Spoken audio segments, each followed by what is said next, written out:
தமிழக மீனவர்கள் மீது இலங்கை கடற்கொள்ளையர்கள் தாக்குதல் நடாத்தப்படுவதாக செய்திகள் வெளியாகியுள்ளன. சம்பவம் தொடர்பில் மேலும் தெரிய வருவதாவது, நாகை மாவட்டம் அக்கரைப்பேட்டை மீனவ கிராமத்தைச் சேர்ந்த ஆனந்த் என்பவருக்கு சொந்தமான பைபர் படகில் முரளி, சாமிநாதன், வெற்றிவேல், அன்பரசன் உள்ளிட்ட 5 மீனவர்கள் மீன்பிடிக்க சென்றனர்.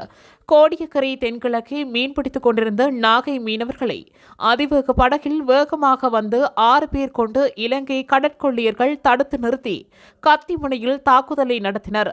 ஆயுதங்களால் தாக்கி மீனவர்களிடம் இருந்து வலை, ஜிபிஎஸ் கருவி, மீன்கள் உள்ளிட்ட தளவாட பொருட்களை கொள்ளையடித்து சென்றனர். இதேபோல அடுத்தடுத்து சுற்றி வளைத்து இலங்கை கடற்கொள்ளையர்கள் செருதூர் கிராமத்தைச் சேர்ந்த 7 மீனவர்கள், வெள்ளப்பள்ளம் கிராமத்தைச் சேர்ந்த 5 மீனவர்கள் மீது கொலைவரி தாக்குதலை நடத்தியுள்ளனர். காயமடைந்த 17 மீனவர்கள் நாகை ஒரத்தூர் அரசு மருத்துவக் கல்லூரி மருத்துவமனையில் சிகிச்சை பெற்று வரும் நிலையில், படுகாயமடைந்த மீனவர்கள் கடற்கொள்ளையர்களிடம் உடைமைகளை இழந்து கரை திரும்ப முடியாமல் தவித்து வருகின்றனர். இந்திய எல்லையில் மீன்பிடித்துக் கொண்டிருந்த தங்களை அதிவேக படகில் வந்து சுற்றி வளைத்து இலங்கை கடற்கொள்ளையர்கள் தாக்குதல் நடத்தியதாகவும், இரும்பு, கத்தி உள்ளிட்ட ஆயுதங்களை வைத்து கொடூரமாக தாக்கியதாகவும் காயமடைந்த மீனவர்கள் வேதனை தெரிவித்துள்ளனர்.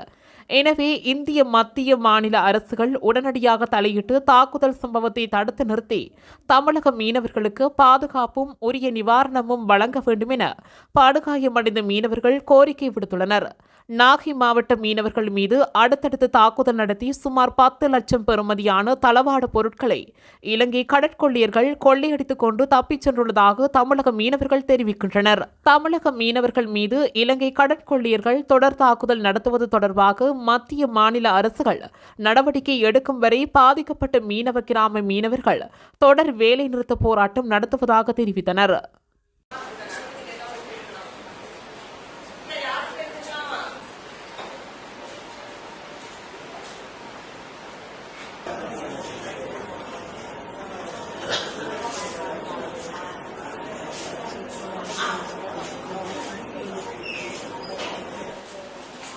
நாகை மாவட்டம் செருதூர் மீனவர் கிராமத்துலேருந்து பேசுகிறோம்.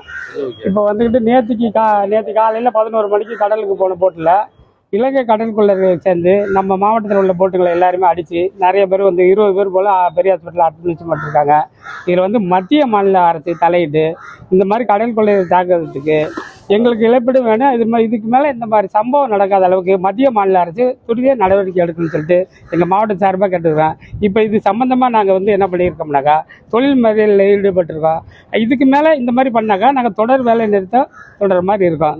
அதுக்கு இதுபோன்ற செய்திகளை உடனுக்குடன் அறிந்து கொள்ள தமிழ் பிளஸ் யூடியூப் சேனலை மறக்காம சப்ஸ்கிரைப் பண்ணுங்க, கமெண்ட் பண்ணுங்க, ஷேர் பண்ணுங்க.